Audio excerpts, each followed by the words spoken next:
degrés et ça va monter entre 4 et 7 degrés aujourd'hui. Se chauffer coûte cher. En moyenne, un gros mois de salaire par an, 1 745 € dans la région selon une toute dernière étude. C'est une cinquantaine d'euros de plus que la moyenne nationale. Alors pour réduire sa facture, la solution, c'est d'isoler sa maison, Olivier Vogel.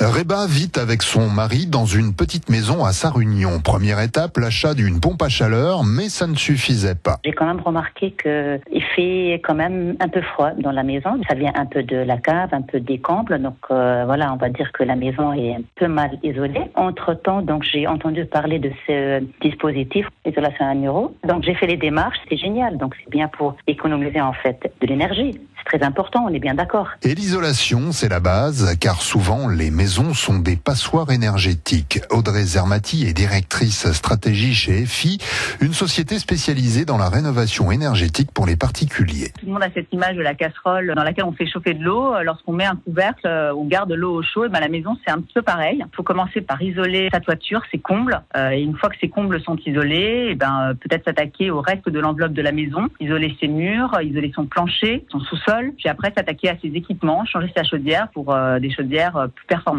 Car le mode de chauffage influe évidemment sur la facture. Ainsi, sur un an, le chauffage au bois coûte 2 fois moins cher que le fioul ou l'électricité. Et quand on est locataire, comment ça se passe? On en parle tout à l'heure avec notre invité Colin Riguer de la Confédération syndicale des familles. Il sera avec nous à 8h moins le quart.